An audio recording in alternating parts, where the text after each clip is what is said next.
Vamos a leer todo el capítulo 4 de Nehemías.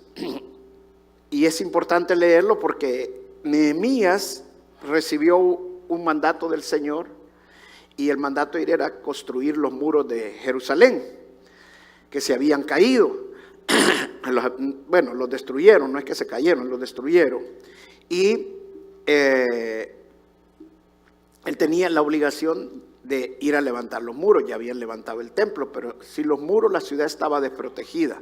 En ese entonces los muros servían para proteger a la ciudad, para cubrirla de los ataques de los enemigos, de los ladrones, de todo. Entonces era importante que levantara los muros, era muy, pero muy importante.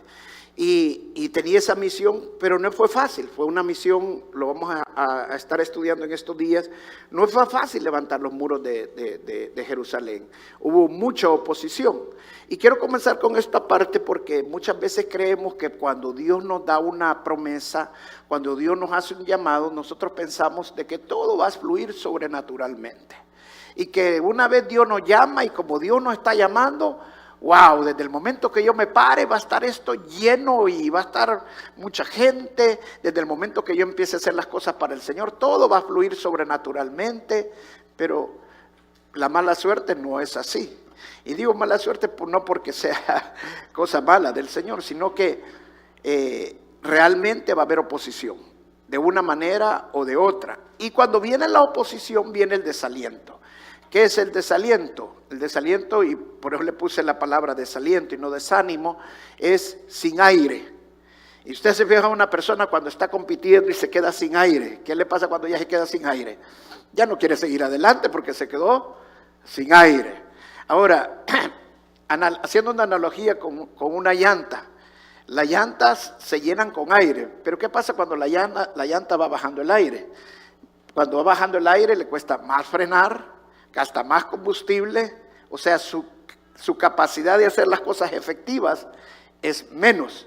Entonces, ¿y qué pasa cuando llega el momento ya que queda pacha? Ya no se puede seguir, y si la sigue termina destruyendo la llanta.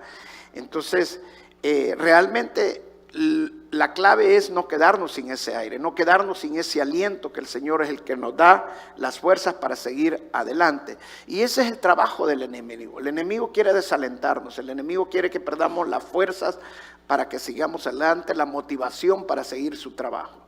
Vamos a ver el Nehemías 4. Dice: cuando oyó Sanbalat que nosotros edificábamos el muro, se enojó y se enfureció en gran manera e hizo escarnio de los judíos, o sea, se burló. Y habló delante de sus hermanos y del ejército de Samaria y dijo: ¿qué hacen estos débiles judíos? ¿Se les permitirá volver a ofrecer sacrificios? Acabarán en un día. Resucitarán a los montones del polvo las piedras que fueron quemadas.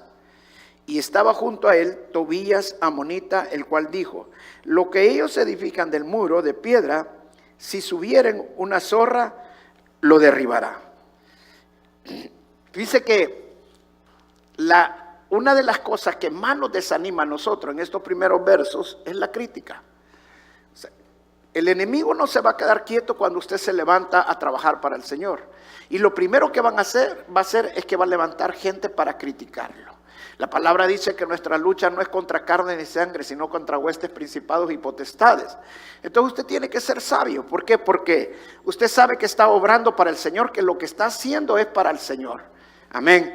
Entonces siempre que va a hacer algo, el enemigo se va a levantar y lo va a criticar. Se burlaron, dice Sanbalat, se levantó a burlarse de los judíos.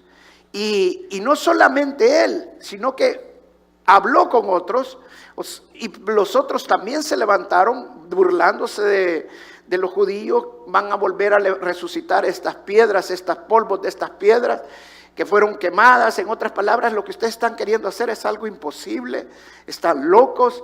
Y eso es lo que la gente nos va a decir muchas veces: eso es lo que estás haciendo, no es sensato, o estás haciendo algo alocado, no te va a dar resultado, mejor cambiar, mejor hacer otra cosa. Y la crítica nos desalienta, nos desmotiva.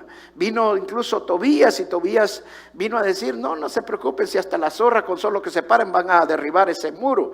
En otras palabras, lo que van a hacer no va a servir. Y así es las críticas que nosotros muchas veces recibimos, que lo que no estamos haciendo no sirve, que lo que hemos hecho hasta el momento nada ha servido, que todo lo que hacemos solo es meter las patas, y aquí y por allá. Ahora, escuche bien las palabras todo eso únicamente es para que usted se desaliente. ¿Por qué? Porque cuando nosotros escuchamos una crítica, ¿qué hacemos normalmente nosotros? Wow, de veras que solo meter la pata hago. Y empezamos a tomar las cosas, ¿por qué? Porque las agarramos, amén. Las agarramos, o sea, cuando nos estamos agarrando esas cosas, entonces viene el desaliento. Haga de cuenta caso, volvamos a la llanta. ¿Cómo se pincha una llanta? ¿Cómo se poncha una llanta? ¿Ah? Un clavo que se le meta, ok. Para que este clavo se meta en una llanta, la llanta lo tuvo que haber agarrado, ¿sí o no? Ok, entonces cuando el clavo se mete empieza a salir el aire. Igual pasa con una persona, cuando vienen los comentarios, las críticas, y mire, pastores que me están diciendo esto de mí, que le repale, que no lo agarre. Pero el problema es que nosotros lo agarramos, es que dicen que no sirvo para nada, que todo lo no sirve, que no sé qué, que lo estoy haciendo por esto, o lo estoy haciendo por aquello, mi mamá o mi papá, y empezamos a darle vueltas a lo mismo. ¿Por qué? Porque le damos más importancia a la crítica de lo que realmente tiene que ser. Y hay crítica que es negativa y crítica que es positiva. ¿Cuál es la crítica que nosotros no debemos de tomar? Toda aquella crítica que nos desalienta, la crítica que nos va a desanimar, la crítica que no nos va a dejar seguir adelante, que no nos va a dejar avanzar. Esa es la crítica que nosotros tenemos que descartarla, amén. ¿Por qué? Porque nosotros queremos seguir adelante, nosotros queremos seguir caminando. Entonces, aquí este hombre Sanballat con Tobías y sus amigos estaban criticando al pueblo de Israel. Y te voy a decir otra cosa, la crítica es contagiosa. Sanballat llamó a otros y todavía después vino Tobías. O sea, cuando empieza alguien la crítica, el que está criticando no quiere estar solo. Fíjate, eso es bien interesante. El que está criticando no quiere estar solo. Siempre va a buscar a alguien para que lo apoye en su crítica. ¿Sí o no? Entonces, y después a otro, y eso se va contagiando. Y entonces, ¿por qué? Porque cuando más son, entonces el enemigo sabe de que más te va a hacer daño. Porque tú vas a empezar a hacerte enemigo de todos ellos. Y ese es el punto, que no les tomes importancia. Ahí es donde se tienen que ver tus frutos. Donde, como dice la palabra, si te están pagando mal, da amor. El mal se paga con bien. Amén. Y eso es lo que nosotros tenemos que hacer. Luego dice en el verso 4, Nehemías vino y oró: oye, oh Dios nuestro, que somos objeto de su menosprecio, y vuelve el baldón de ellos sobre su cabeza, y entrégalos por despojo en la tierra de su cautiverio. No cubra su iniquidad, ni su pecado sea borrado delante de ti, porque se airaron contra los que se edificaban. Mire lo que hizo Nehemías. Nehemías no se fue a reclamarles: ¿y qué les pasa a ustedes? ¿Por qué no están criticando? No. ¿A quién fue Nehemías? Fue el Señor. Amén. Fue al Señor. Y fue a pedirle que lo curara de esa ofensa, que no dejara que se detuviera para nada. Pero también le dijo de una sola vez: pero no te olvides del pecado que están haciendo. En otras cosas, o mejor dicho, diciéndolo de otra manera, él estaba dejando la justicia a Dios. Amén. Y eso es lo que nosotros tenemos que hacer. Ahora, no es fácil dejarle la justicia a Dios. ¿Por qué? Porque normalmente cuando están hablando contra nosotros, nos están haciendo algo, ¿qué es lo que nosotros queremos hacer? Queremos pagarle con el mismo guante, ¿sí o no? Pero aquí claramente dice que Nehemías, ¿qué hizo? Todo lo contrario. Fue al Señor a dejarle toda la justicia a Dios. Sigamos adelante. Luego dice el verso 6: edificamos pues el muro, y toda la muralla fue terminada hasta la mitad de la altura. O sea, se lograron mantener a pura oración, siguieron el camino, siguieron construyendo, y lo hicieron a pura oración, porque el pueblo tuvo ánimo para trabajar. O sea, hasta la mitad Nehemías lo logró sostener, lo logró animar con la pura oración. Pero mire lo que dice vamos hasta el verso 9. Entonces oramos a nuestro Dios, y por causa de ellos pusimos guarda contra ellos de día y de noche. O sea, ellos no se quedaron quietos.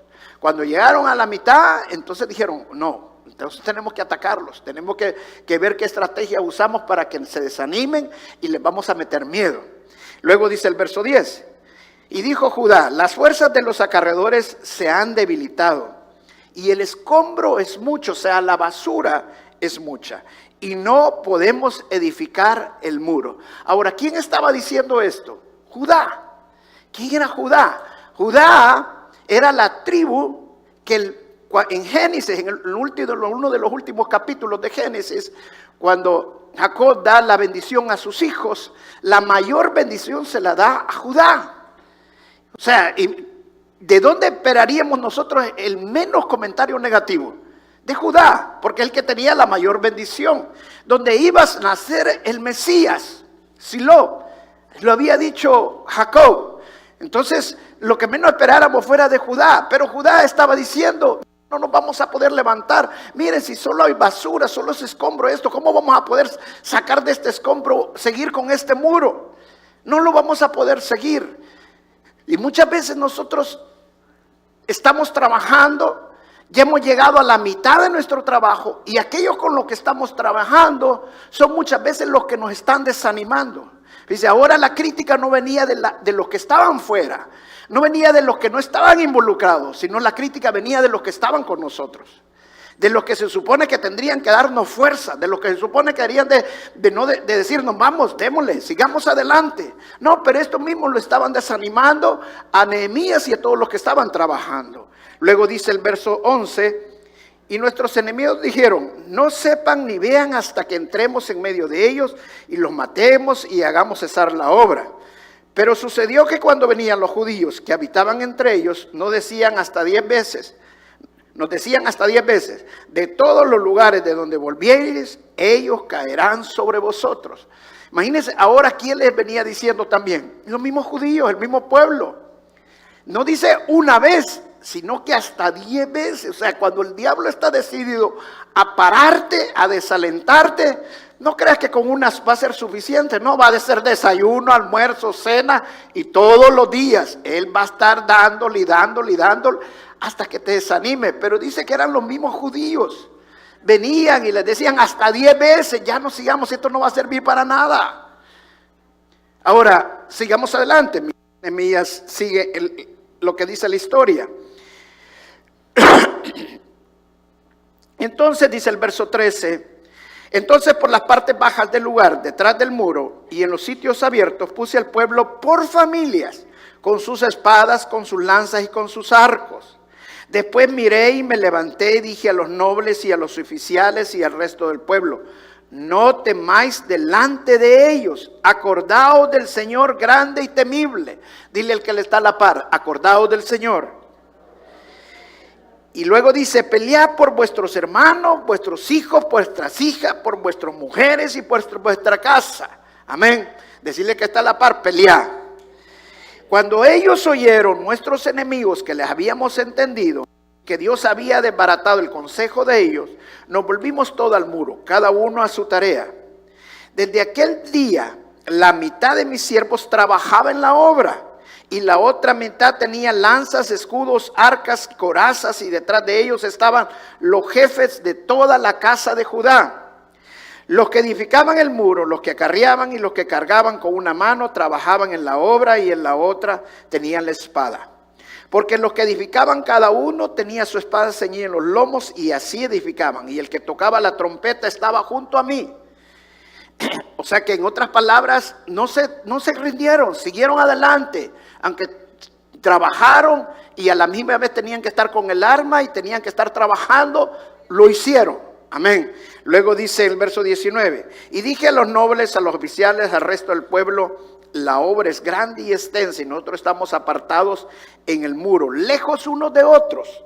Verso 20, en el lugar donde oyeres el sonido de la trompeta, reunidos allí, con nosotros, nuestro Dios peleará por nosotros.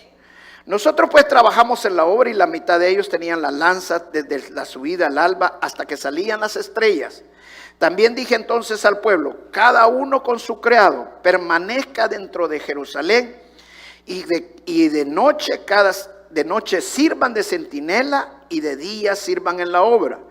Y no yo, ni mis hermanos, y ni yo, ni mis hermanos, ni mis jóvenes, ni la gente que guarda, que me seguía, nos quitamos nuestros vestidos, cada uno se desnudaba solamente ¿para qué?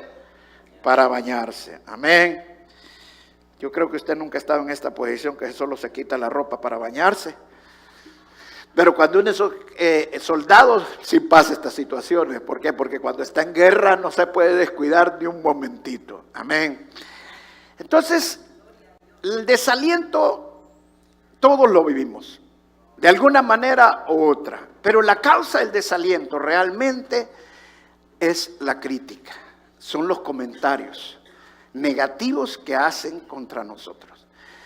Solo piensa esto, cuando tú no estás en las cosas de Dios, quizás nadie te critique. Y si te critica, pues uno está en el mundo y devuelve tal como se le han pegado, ¿va? Pero cuando venís a las cosas de Dios, la crítica es peor.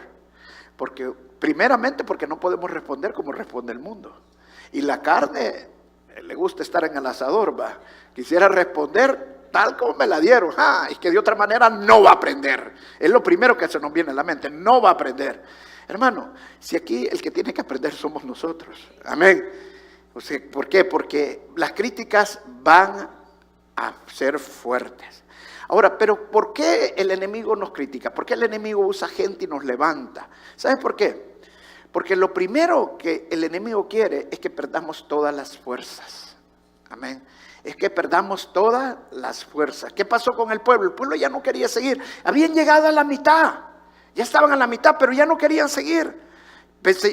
Dijeron, no, ¿y para qué? Vino Judá y les decía, ¿para qué? Si esto no va a servir. Si esto no sirve, es pura basura. Vino el otro y cada 10 veces les decía, no, y lo que están haciendo no va a servir. Entonces perdieron las fuerzas, se desalentaron de querer seguir adelante. Los habían logrado mantener animados hasta la mitad del muro, pero de la mitad para allá ya no podían seguir. Y muchas veces así pasa. Y quiero decirte algo, todos vamos a padecer desaliento. Spurgeon da esta historia.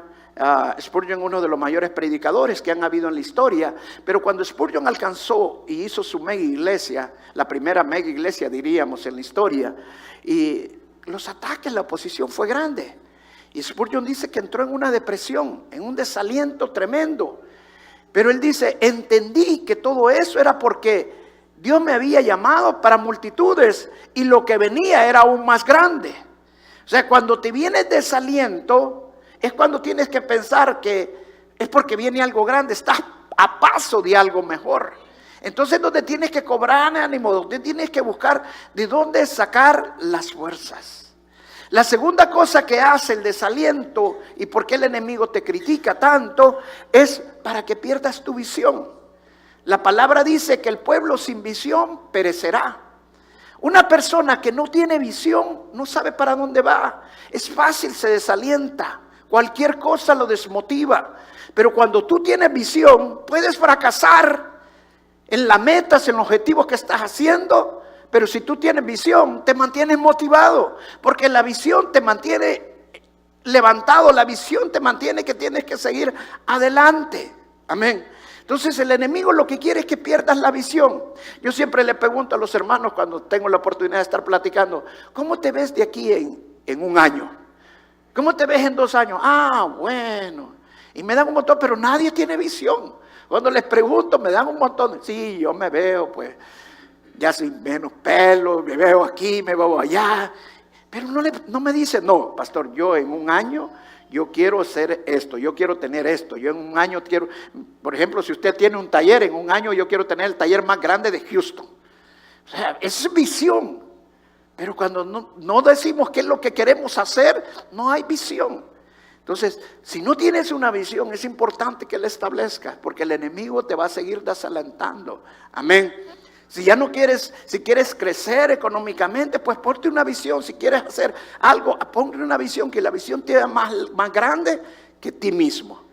La tercera cosa que hace el enemigo es hacerte perder la confianza. O sea, pierdes la fuerza, pierdes la visión y luego la confianza. La confianza en ti mismo y la confianza en Dios.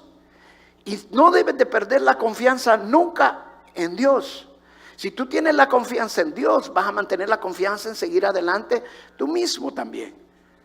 O sea, la palabra de Dios dice que aquel que se edifica sobre la roca van a venir tempestades, vientos y todo, y no lo va a derribar. O sea, la clave es que nosotros sigamos creyéndole al Señor, que Él está con nosotros, por fuerte que sean las tormentas, por fuerte que sea la oposición. Si estamos con el Señor, todo es posible. Amén. Créalo en el nombre de Jesús. Y la última cosa que quiere hacer el enemigo es que pierdas la seguridad. O sea, que en otras palabras te entre miedo. Y eso es justamente lo que le pasó al pueblo de Israel. Wow, van a venir, se van a meter entre nosotros, nos van a atacar, nos van a destruir y no van a dejar que sigamos, vamos a perder a nuestra familia, vamos a perder el tiempo. Se llenaron de miedos. Y eso es lo que el enemigo quiere ponerte. Cuando tú te pones una visión y las cosas se ponen en contra de lo que estás queriendo hacer, te empiezan a entrar miedos. Y dice, ¿para qué me metí en esto? Voy a perder dinero, y te empieza a entrar miedo. No te preocupes, tranquilo, que no te llenes. Empieza a llenarte de confianza, vuelve a afirmarte en la visión que tienes, toma fuerzas de Dios, amén, y sigue adelante, porque Dios no te ha desamparado, amén. Mire una cosa interesante que decía Sanballat, que no vuelvan a construir este muro de Jerusalén. El muro de Nehemías le llamaban. Pero Nehemías, que le dijo a Dios, Señor, no quieren que construyamos tu muro. ¿Por qué? Porque Nehemías sabía que el muro no era de él. El muro era de ¿quién? De Dios. ¿Quién había hecho para que el rey se dejara que Nehemías fuera y ocupara todas las cosas que tenía que ocupar? Y le dio todos los edictos que tenía que hacer para volver a edificar el muro. Dios. ¿Quién le dio la orden a Nehemías a volverlo a levantar? Es Dios. Entonces, ¿de quién era el muro? De Dios. Amén. Entonces lo que tenemos que entender nosotros, que lo que nosotros estamos haciendo no es de nosotros, es del Señor. Y si Él nos ha dado la misión, no se preocupe, siga adelante, el Señor.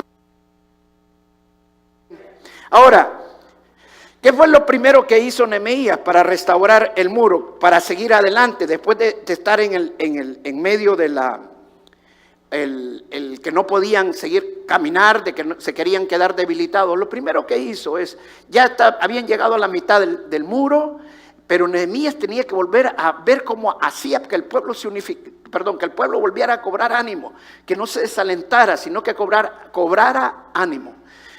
¿Saben lo primero que hizo? Me llamó la atención lo que primero que hizo. Los juntó en familia. ¡Wow! Los juntó con familia. ¿Sabe por qué? Porque cuando te desalientas, cuando estás trabajar y trabajar, ¿sabe que lo primero que se desune es la familia? Y de la familia realmente vienen las fuerzas. De donde la unidad de la familia es donde viene realmente el seguir adelante. ¿Por qué? Porque cuando tú estás unido como familia, ¿sabes por qué luchar? Tú haces todo lo que puedas. Él los unió, los unificó como familia. Dice, los puso por cada familia juntos, unidos. Amén. Por eso es que la visión de nosotros es la familia. ¿Por qué? Porque sabemos que si una familia está unida, una familia está junta, estamos luchando. Y vamos a seguir adelante. Mire, aquí tengo familias que han estado con nosotros por mucho tiempo y ahí los vemos juntos todavía. Por ratos se han desparramado un poco y todo, pero hemos luchado y ahí están otra vez unidos, ahí otra vez están juntos, están luchando. Amén. Entonces, luche por su familia, manténgase unido con su familia, manténgase junto para volver a cobrar ánimo. Amén. Y veamos ese verso donde dice, el verso 12.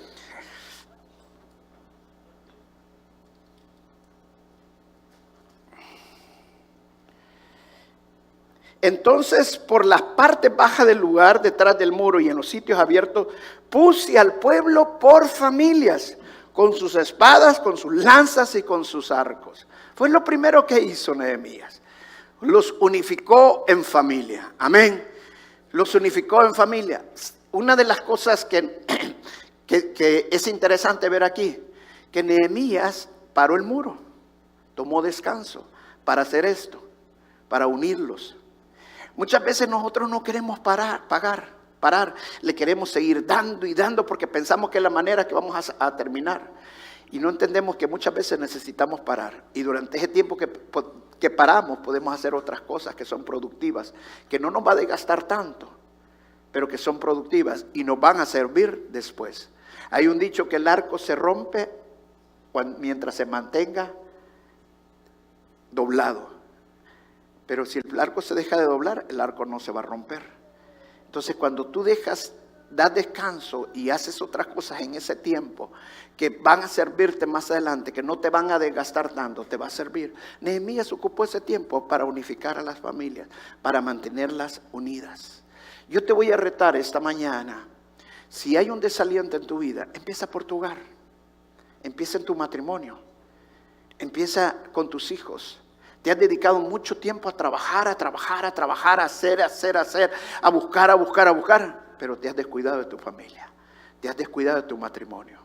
Empieza a unificar tu matrimonio, tus hijos, tu hogar, y te vas a dar cuenta que vas a empezar a cobrar ánimos. Amén. Mire, la segunda cosa que hizo Nehemías es poner la mirada en Dios. ¿Por qué? Porque ¿a dónde estaba viendo el pueblo de Dios?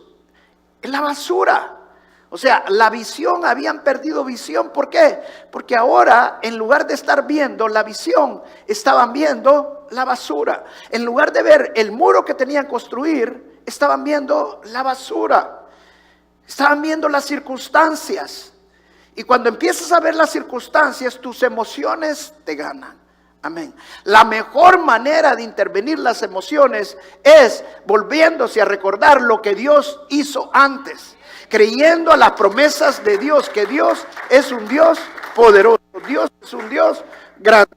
Dice en el verso 14, pues después miré y me levanté y dije a los nobles y a los oficiales y al resto del pueblo, no temáis delante de ellos, acordaos del Señor grande y temible. Amén. O sea, en otras palabras, el enemigo va a querernos nublar lo que nosotros estamos viendo. Acuérdese de Eliseo cuando estaba rodeado por el ejército y su criado estaba todo lleno de miedo porque el ejército que los había rodeado era un ejército inmenso de miles de soldados y ellos solo eran 2.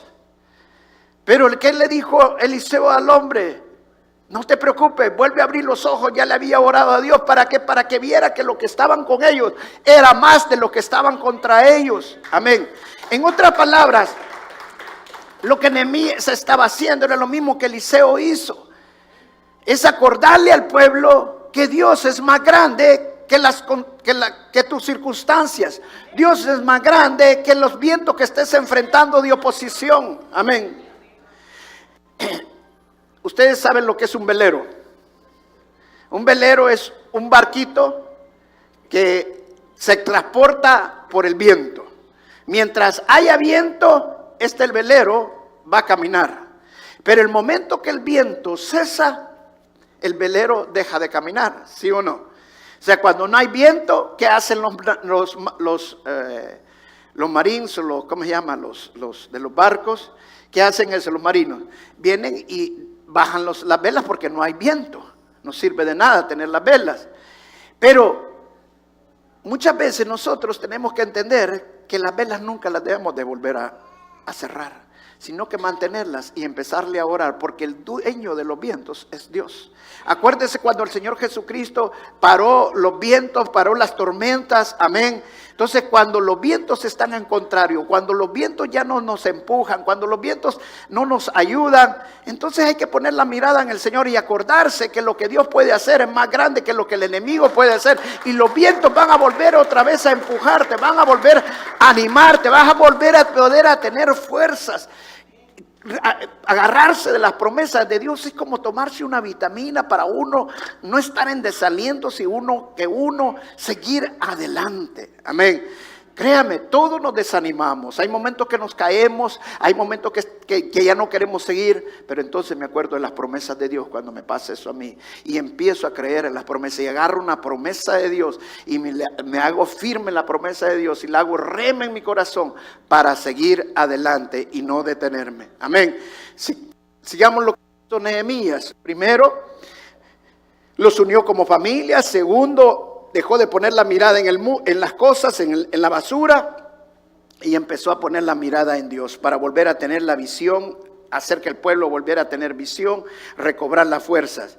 Y luego les dijo, y pelead, dice en el verso 14, en la parte final, y pelead por vuestros hermanos, por vuestros hijos, por vuestras hijas, por vuestras mujeres y por vuestra casa. Amén.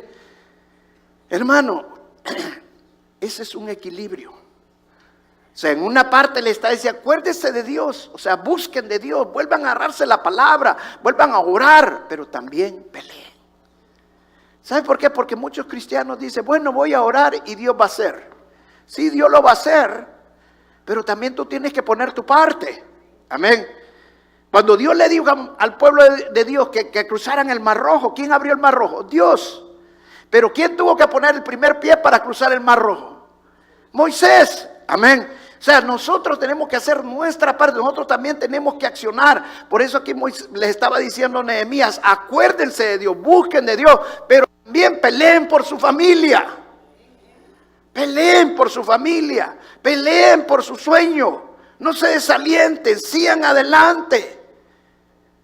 Porque nosotros pensamos, bueno, voy a esperar que Dios me dé la estrategia, voy a esperar que Dios me hable, y empiezan a buscar profetas y empiezan. ¿Sabe que hay gente que yo siento que todavía tiene un espíritu de adivinación y que todavía andan buscando brujos o cosas que les digan qué es lo que tienen que hacer? Hermanos, las cosas en Dios son bien claras. Hay dos cosas que Dios usa para hablarnos claramente: la inspiración y la revelación. La revelación, ¿de dónde la saca Dios? De dentro de nosotros. Perdón, la inspiración la saca dentro de nosotros. O sea, nos inspira. Cuando dice la palabra que los que escribieron la Biblia, todos los hombres que escribieron la Biblia, fueron inspirados por Dios. ¿De dónde la saca? Dentro de ellos. Dios se los había puesto en su corazón. Lo que ellos ya tenían en su corazón, ellos fueron inspirados. Amén. Para recibirlo. Y la otra es la revelación. ¿Qué es la revelación? Lo que está fuera de nosotros. Lo que nosotros no conocemos. Son los misterios de Dios. ¿Y cómo Dios nos revela esos misterios? Por medio de la palabra de Dios. Amén. Por medio del Señor Jesucristo. Dios te va a abrir los ojos. O sea, Dios te inspira y Dios te revela. Amén. Lo hace directamente a cada uno de nosotros. Si tú buscas de Dios, tú te avivas en el fuego de Dios, hermano, no te preocupes, Dios te va a dar las cosas de una manera sobrenatural, te va a dar las estrategias, todo, amén. Claro, va a usar profetas, sí, tal vez los use, tal vez no. Dios habla de diferentes maneras, amén. Hasta por tu perro te puede hablar. No le habló por medio de un burro a un profeta, y a un profeta, amén. ¿Por qué? ¿Por qué le habló por el burro? Porque tal vez hacía caso. A otro profeta no le hubiera hecho caso. Al burro tal vez sí le hacía caso, ¿verdad? Entonces, Dios habla de muchas maneras, pero la manera más segura, ¿cuál es? Su palabra. Amén. Entonces, la tercera cosa que hizo Nehemías fue buscar un equilibrio en su pueblo.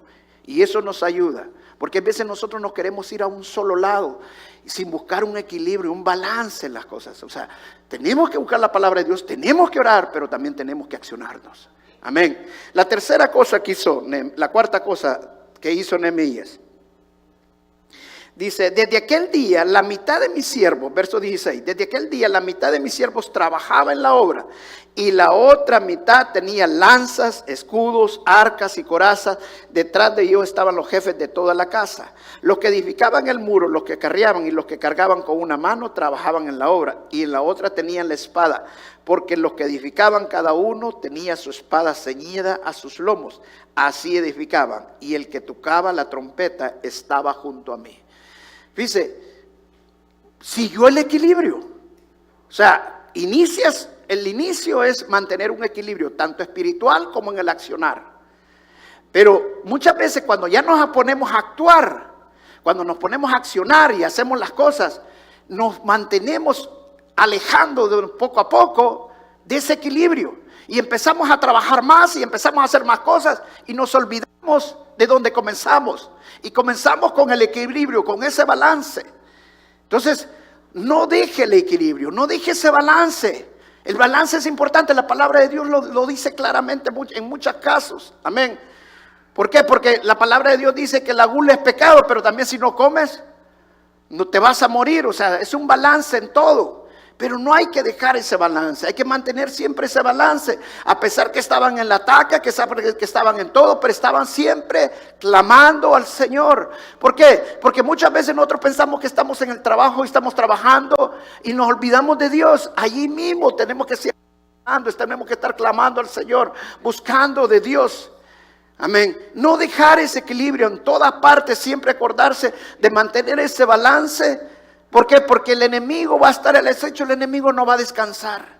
El enemigo trabaja los 7 días de la semana, las 24 horas del día. Es un 7-Eleven. No para nada. Sigamos adelante.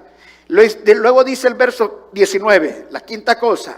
Y dijo a los nobles y a los oficiales y al resto del pueblo: la obra es grande y extensa y nosotros estamos apartados en el muro, lejos unos de otros.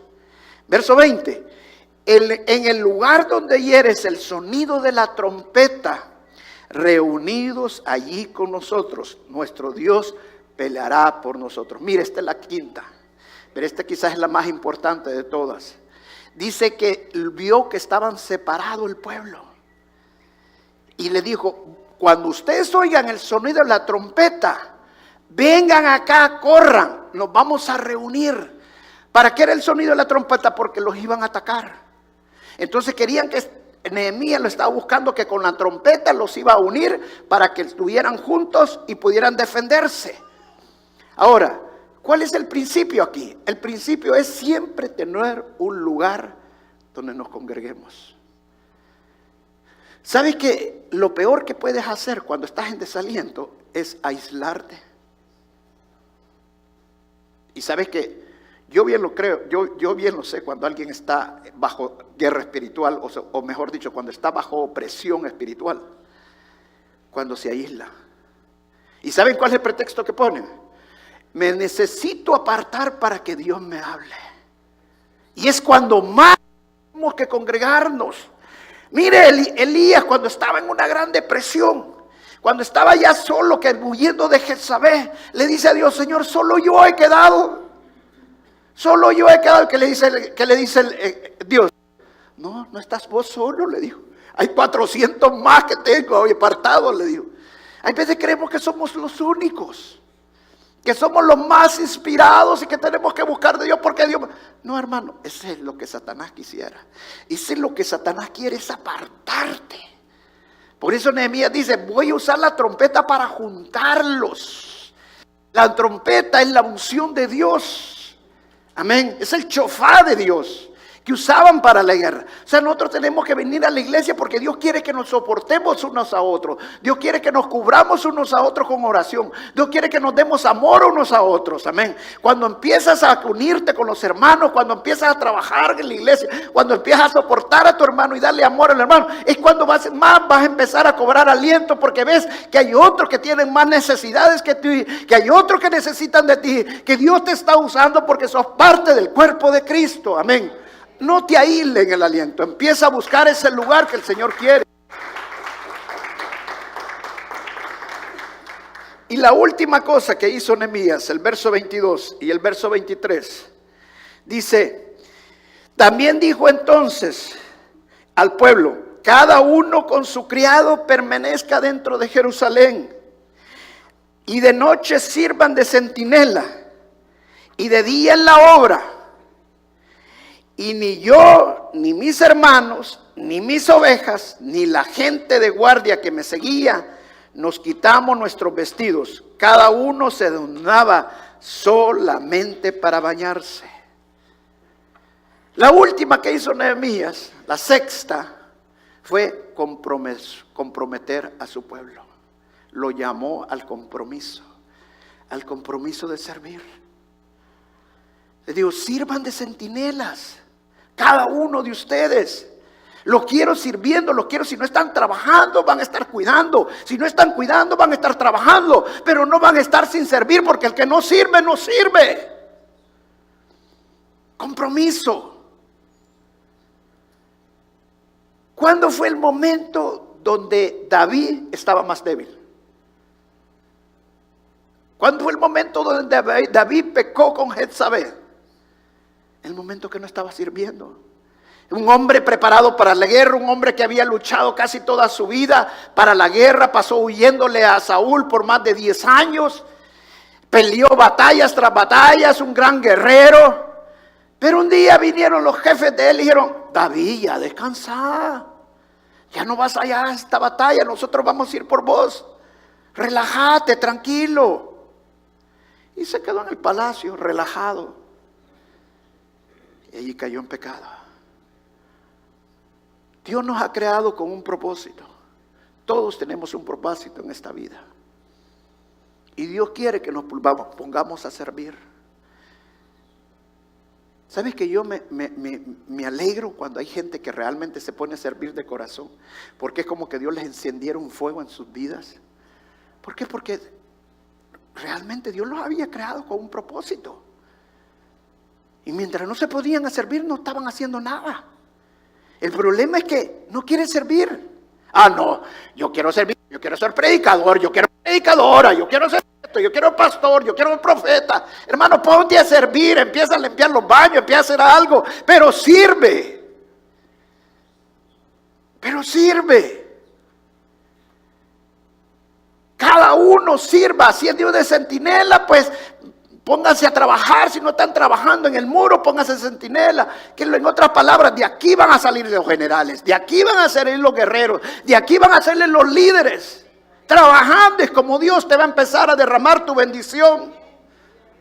Pero no quieres pagar el precio. No quieres servir. ¿Por qué? Porque no hay compromiso. Pero ¿qué es lo que Nehemías hizo? Comprometer a su pueblo. Cuando hay compromiso, entonces sí hacemos las cosas. Cuando hay compromiso, entonces hacemos las cosas. Porque no puedo, porque no me comprometo. Pero porque me comprometo, es que puedo. Amén. ¿Lo entiende? Se lo explico una vez más. No puedo, porque no me comprometo. ¿Qué dice la gente muchas veces? Ah, no, espérese, pastor, espérese que pueda, ahorita no tengo el tiempo para servir. Ah, no, pastor, tengo 2 trabajos o 3 trabajos. Espérese que ya me voy a casar, entonces solo voy a tener uno, o no voy a tener ni uno, entonces voy a servir.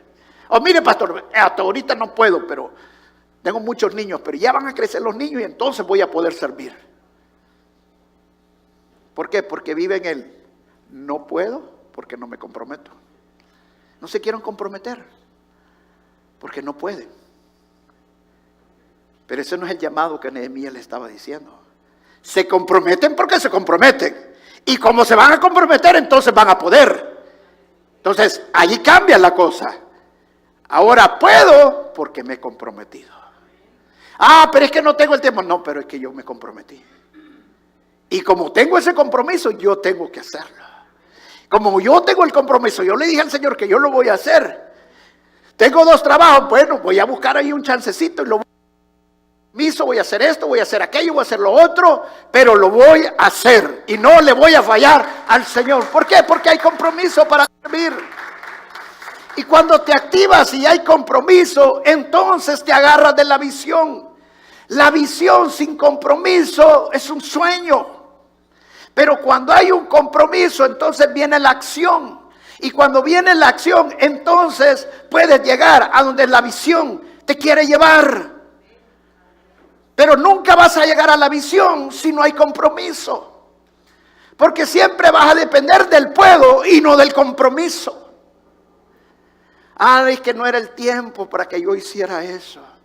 Mi visión todavía no es el tiempo. Voy a esperar en el Señor. Ahí te vas a ir con el Señor y nunca va a llegar. ¿Por qué? Porque no había compromiso. Dependíamos del puedo y no del compromiso. Es mejor que te comprometas hoy. No es mañana, es hoy, porque no sabes cuándo viene el Señor. Y el Señor te quiere sirviendo. Amén. Él te quiere encontrar sirviendo, sin mancha, sirviendo al Señor. Voy a terminar con esto. Yo quiero que te comprometas. Y me llamó esto la atención de Nehemías. Nehemías no le preguntó. Miren lo que Nehemías le dijo, volvámoslo a leer. También dije entonces al pueblo. No dice le pregunté al pueblo. No le dije. cada uno con su criado permanezca dentro de Jerusalén, y de noche sirvan de centinela y de día en la obra. ¿A quién le fue a preguntar? Hermano Noé dice, ¿quiere usted un día estar sirviendo, de día trabajando y de noche construyendo el muro, o cuidando o construyendo? Y el hermano Noé, no, pastor, lo que usted me está pidiendo es muy difícil. ¿Sabe qué aprendí yo en esta lección? Si uno le pregunta a la gente nunca puede. ¿Sí o no? La gente o es muy grande lo que uno les está pidiendo, o no es el tiempo para ellos para que uno lo está pidiendo, porque están muy ocupados, porque tienen esto, porque tienen lo otro, porque aquí, que allá, que no sé qué. La gente nunca quiere. Otra cosa que aprendí de este pasaje, no les pidas compromisos pequeños. Hello. ¿Qué le estaba pidiendo? 24 horas, 7 días a la semana. Si no estás sirviendo de centinela, te quiero trabajando. Usted me dirá, no, pastor, de vez en cuando descansas. No dice así la Escritura. ¿Para qué el único que ellos se quitaban la ropa? Para bañarse. ¿Voy a ir a dormir? No. Si va a ir a bañarse puede, pero si no, no. O sea, en otras palabras, es tranquilo. Puedes hacer un raquito, pero no es que te vas a quedar todo el tiempo. ¿Por qué? Porque la obra del Señor requiere sacrificio. La obra del Señor requiere servicio. Y todos somos partes de la obra del Señor. Amén. Entonces, 6 cosas que tienes que acordarte de buscar del Señor. No se te olvide para volver a tener ese aliento que tú necesitas siempre. Acuérdate que tienes que tener un equilibrio siempre. Orar, leer la palabra de Dios y trabajar y accionarte. Pero no pierdas ese equilibrio. Mantente firme. Mantente buscando al Señor. Si has perdido la visión, vuelve a poner la mirada en el Señor. Deja de estar viendo la basura, deja de estar viendo las circunstancias. Pon la mirada en el Señor. Amén. Actívate en el Señor. Unifícate otra vez con tu familia. Vuelve a trabajar por tu hogar. Vuelve a pelear por tu familia. No dejes de pelear por tu familia, porque eso es lo que el diablo quiere. Todo lo que he estado buscando es separarte como familia. Y cuando tú te empiezas a unir con tu familia, entonces empiezas a cobrar ánimo. Y hay un lugar que tienes que buscar siempre. Es tu iglesia. No te aísles. Eso es lo peor que puedes hacer. Ahí es donde el diablo va a venir y te va a meter más en desaliento y te va a desanimar más. Eso es lo que el diablo quiere. Pero no, busca un lugar donde reunirte siempre y es tu iglesia. Empieza a soportar, animarte y sirve, comprométete en servir. Amén.